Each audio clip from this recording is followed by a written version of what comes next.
Shalom Aleichem and welcome to Machai Le'Ra and Le'Smicha. Sounds familiar? Yes. Okay. I hear it in my dreams. Baruch Hashem, both of us, myself and Moshe Chaim, over the last couple of days we're traveling, and I want to share with you a halachic experience I had while I was traveling in Eretz Yisrael. So I had the honor to visit the Chief Rabbi of Israel, the Sephardi Chief Rabbi of Israel. And one of the things I told him is I found at Hashgacha Pratis that just the day that our appointment was set for us to meet, a clip came up on my phone of a shear, what's it called, a snip? A snippet? A snippet of one of his shiurim that he gave. I found it fascinating, what he said, and I wanted to discuss it with him.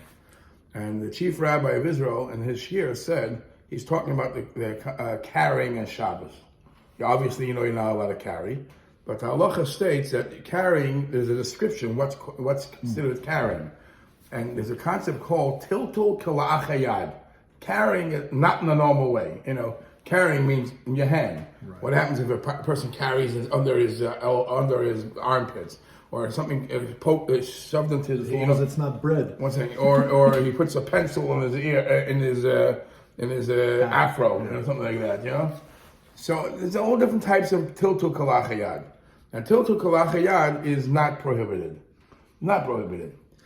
I actually remember once in Minnesota, there was a person, non-religious person, came to speak at the shul on Shabbos, and he handed out flyers. And he wasn't that religious, but he came. He said, I was able to carry the flyers to shul because I didn't hold it. I left it in my pocket.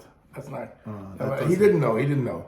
Anyways, so the rabbi was discussing this halacha, but then he gave a very fascinating example. He says, let's say somebody wants to go to the kotel on Shabbos. So he walks to the kotel. Now he wants to come back. He wants to take a bus after Shabbos. But he needs a bus pass. So how is he going to take? He has a bus pass at home, but he can't. So he says, put the bus pass in your shoe and walk with your shoes to the kotel. And after Shabbos, you have a bus pass to come back. And he says that's allowed because you didn't carry it. It's called tiltul kala'achayad. Okay. Very smart. So I think 2 points I want to make. Number one is I don't think he meant, and I'm almost sure he didn't mean to put the pass in the shoe Shabbos afternoon when you want to walk. Right. Because then, besides the problem of whether or not it's considered carrying, you're doing an act to prepare for after Shabbos. Yes. But then I asked him, I said, would you say the same thing for money? Would you also say that if a person wants to take a taxi back after Shabbos and he needs money by the kotel, would you also say that you could put money in the shoe, bills, and not coins? It's going to be a little crunchy out there, right? Put some bills in the shoe and walk because it's not considered carrying. Why should it be different? Because by the bus pass, you may say the only issue is whether I'm carrying or not. By money, there's another issue. It's muktzah. The bus pass wouldn't be muktzah?